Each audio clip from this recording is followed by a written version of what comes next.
Friends, thank you for being here today.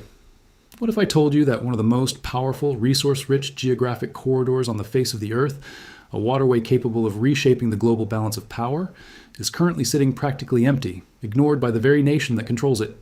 How does a modern G7 country, armed with the world's second-largest Arctic delta and a river system draining a landmass larger than the entire nation of Iran, simply forget to build around its most massive natural asset? We're talking about a geographic paradox that defies almost every historical rule of human civilization and nation building. Canada possesses a staggering geographic behemoth, a natural corridor stretching thousands of kilometers, connecting the resource-heavy heart of North America straight to the Arctic Ocean. This is the Mackenzie River. It's the longest river entirely within Canadian borders, running a massive 1,800 kilometers. But when you zoom out and look at the full interconnected system, including the Peace, Athabasca, and Liard rivers, it stretches an astonishing 4,200 kilometers from the mountains of British Columbia all the way to the Beaufort Sea. Its watershed covers roughly 1.8 million square kilometers, and that is a staggering 20% of Canada's entire land area. To put that massive scale into perspective, this single drainage basin is larger than the state of Alaska, larger than Iran, and roughly comparable to the size of Mexico. It delivers vast quantities of fresh water to the north, creating an Arctic delta that covers 13,000 square kilometers, second in size only to Russia's Lena River Delta. By all conventional metrics of human geography, this is the exact kind of asset that usually builds superpowers. And yet, if you look at a map today, there's no continuous, high-volume highway following its full length. There's no major port network built around it. There's no single cohesive national strategy centered on this river, in the way that other global powers build grand strategies around their great waterways. At a national scale, Canada has done remarkably little to turn this overwhelming natural advantage into hard infrastructure and long-term geopolitical leverage. It is, quite simply, the sleeping giant of North America. Before we dive into exactly why this giant has been ignored and why the world might soon force it to wake up, if you enjoy deep dives into the invisible geography that shapes our global power structures, make sure to hit that subscribe button right now. It really helps the channel grow and ensures you never miss a story. To truly understand the sheer oddity of this situation, we have to look at how nations usually build around rivers. Throughout human history, navigable rivers have been the ultimate cheat codes for economic dominance. Consider the Rhine River in Europe. Its basin is roughly 1/10 the size of the Mackenzies, yet the Rhine is the beating heart of Europe's industrial engine.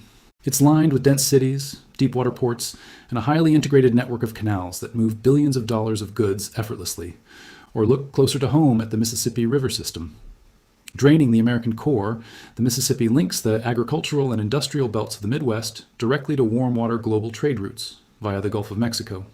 It's the geographic spine of American economic supremacy. When you contrast that with the Mackenzie, the difference is jarring.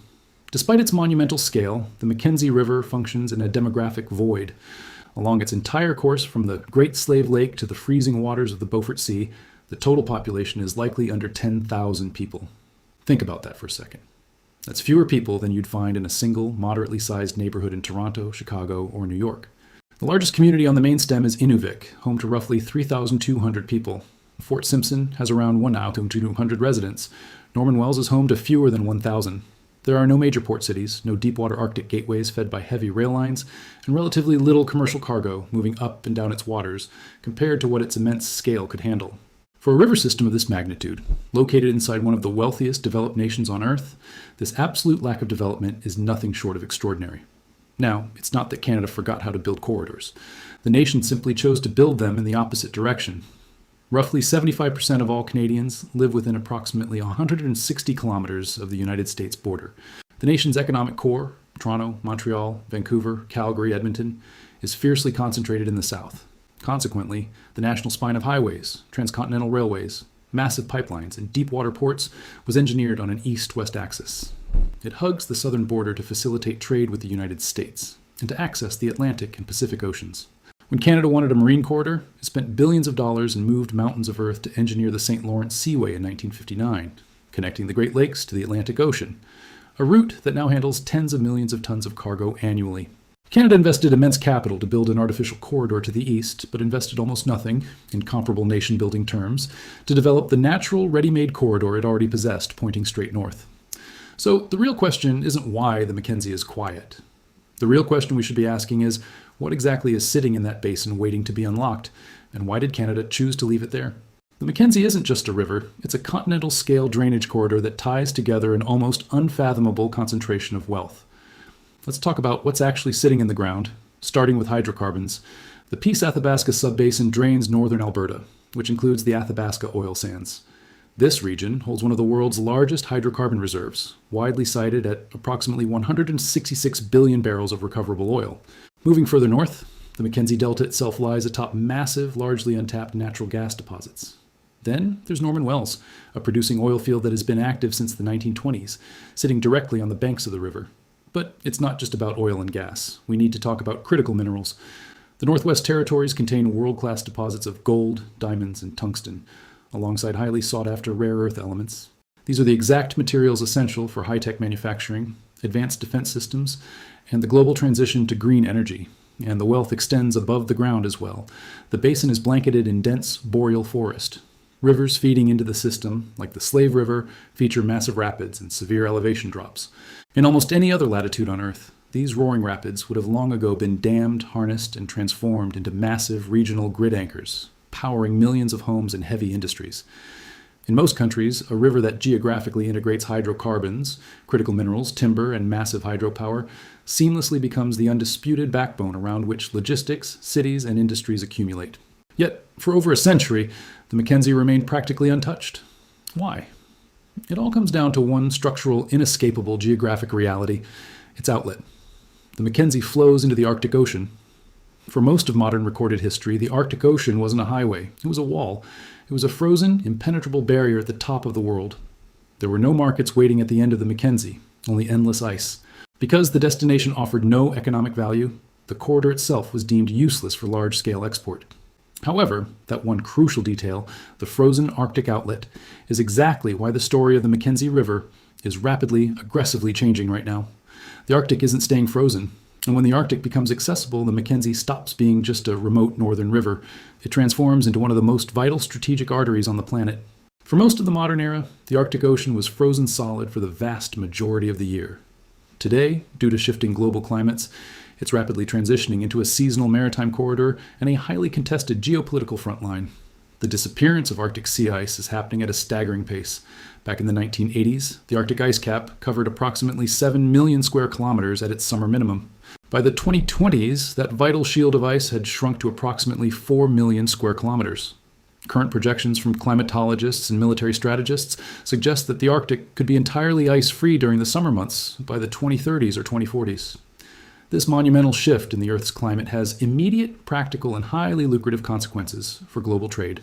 As the ice pulls back, previously impossible maritime routes suddenly look incredibly viable. The Northern Sea Route, which runs along Russia's immense northern coast, can cut shipping times between Europe and Asia by as much as 40% compared to the traditional route through the Suez Canal. Image comparing the Northern Sea Route and the Suez Canal shipping paths. The Northwest Passage, threading through Canada's Arctic archipelago, offers a similar strategic shortcut. Recognizing this, the world's major powers are aggressively positioning themselves for a new era of Arctic dominance. Russia is investing vast fortunes into hardening its Arctic infrastructure. They're building deepwater ports, expanding military bases, and deploying the world's largest, most advanced fleet of nuclear-powered icebreakers. Russia is treating the Northern Sea Route not just as a shipping lane, but as a supreme national project vital to its future survival. Meanwhile, China, a nation with absolutely no Arctic coastline, has audaciously declared itself a near-Arctic state. Beijing is pouring billions into building its own icebreakers, funding polar research, buying into northern resource projects, and pushing the development of what it calls the Polar Silk Road. Even the United States is waking up to this new reality, pivoting its attention toward Alaska, expanding its military footprint, and rebuilding its northern capabilities after decades of chronic underinvestment. Russia is hardening. China is spending. The United States is waking up. And Canada? Canada is holding a winning lottery ticket but refusing to cash it in. I'm actually curious to hear your take on this right now. Do you think Canada is strategically dropping the ball on the global stage, or are the raw engineering challenges just too massive to overcome? Drop down into the comments and let me know your thoughts. I'd love to read what you think about this geopolitical chess match, because there is a brutal catch, and it's the reason this corridor remains empty. Access only matters if you actually build the physical infrastructure to use it. Right now, Canada's ability to utilize the Mackenzie corridor at a national strategic scale is severely crippled. To be completely fair to the engineers and planners of the past, developing the Mackenzie is an absolute logistical nightmare. Throughout the 20th century, there were multiple ambitious, billion-dollar plans to develop the corridor. Many of them failed, stalled, or fell disastrously short of expectations for the exact same brutal, unforgiving reasons. Let's start with the most obvious, glaring hurdle: the ice. The Mackenzie River doesn't just get cold, it freezes solid for 6 to 7 months out of every year. It typically locks up in October or November and doesn't break up until May or June. It's incredibly difficult to build a high-volume, globally competitive shipping economy around a waterway that is reliably out of commission for more than half the year. But let's say you figure out a way around the ice. You immediately run into the next massive roadblock, and that is the ground itself. We're talking about permafrost. Much of the land flanking the river corridor is permanently frozen ground. When you attempt to build modern infrastructure on permafrost, the ground violently shifts, heaves, and sinks as it undergoes cyclical freezing and thawing. Paved roads buckle and shatter. Concrete foundations crack and collapse. Heavy pipelines require wildly expensive, highly specialized engineering just to keep them from snapping in half. A perfect example is the Inuvik-Tuktoyaktuk Highway, finally completed in 2017. It took roughly $300 million to build just 140 kilometers of road.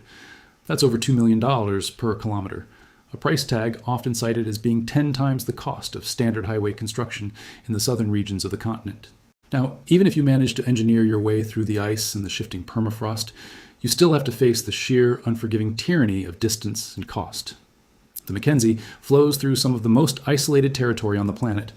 Norman Wells, despite its oil wealth, remains hundreds of kilometers beyond the end of the all-season Mackenzie Valley Highway at Wrigley.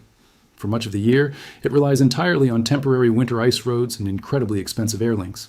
Inuvik is located over 1,000 kilometers away from Yellowknife, the nearest city of any real scale. Because of this extreme isolation, construction seasons are remarkably short. Labor is astronomically expensive because entire workforces must be flown in and housed in temporary camps. Every single piece of steel, every drop of fuel, and every bag of cement must travel enormous distances before it can even be used. To see how quickly northern megaprojects can collapse under these pressures, just look back at the Knoll project during World War II. Back in 1942, fueled by the desperate military need to secure oil away from the vulnerable Pacific coast, the US and Canada launched an emergency wartime pipeline project stretching from Norman Wells over the treacherous mountains to Whitehorse. It was an engineering marvel of its time, employing over 25,000 workers at its peak, costing roughly $134 million in 1940s dollars, which translates to upwards of $2 billion today.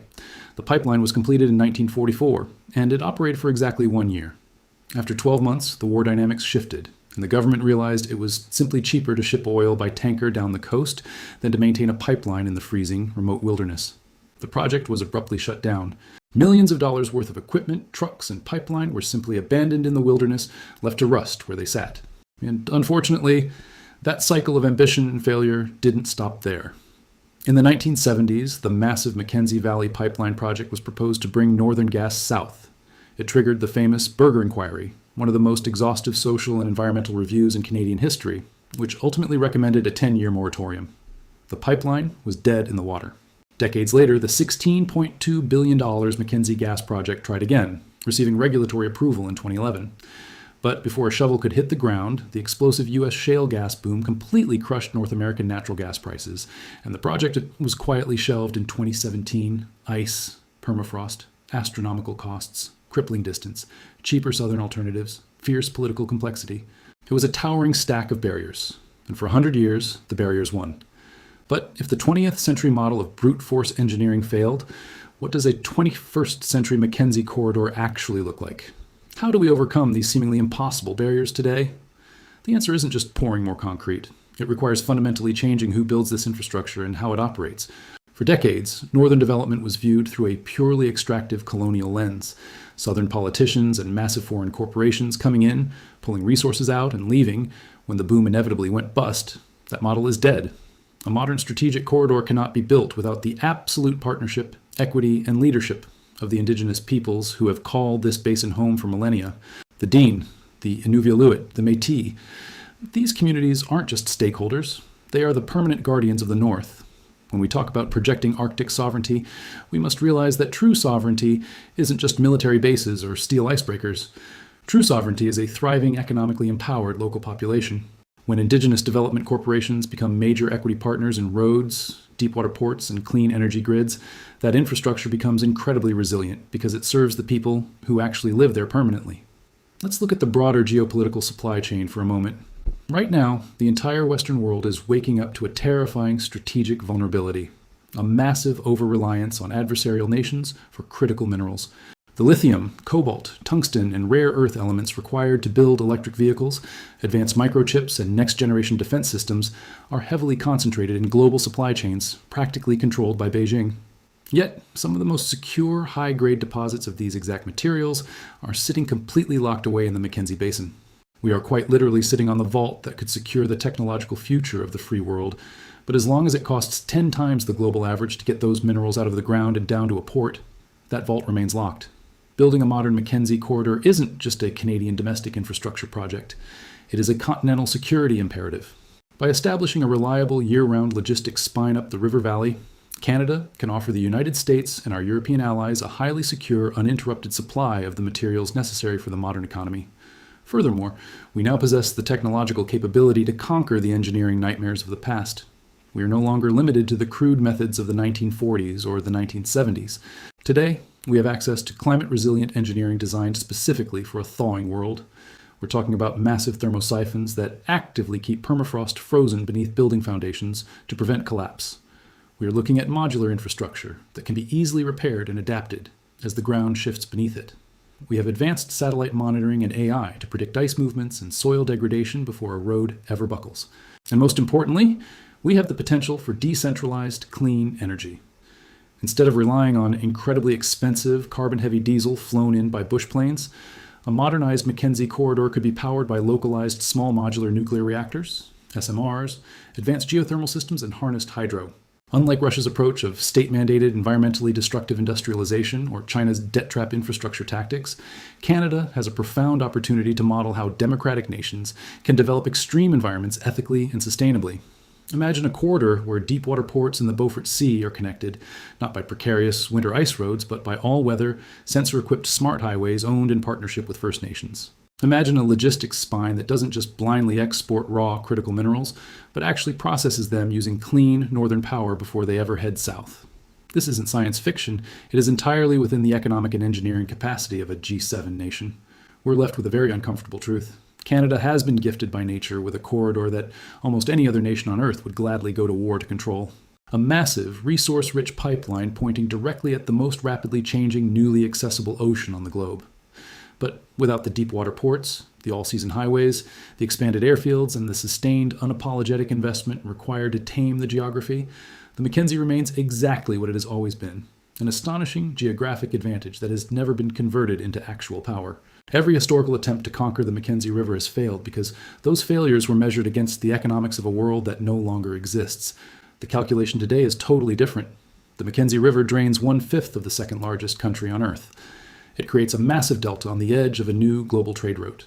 It seamlessly connects the interior wealth of North America directly to the Arctic Ocean.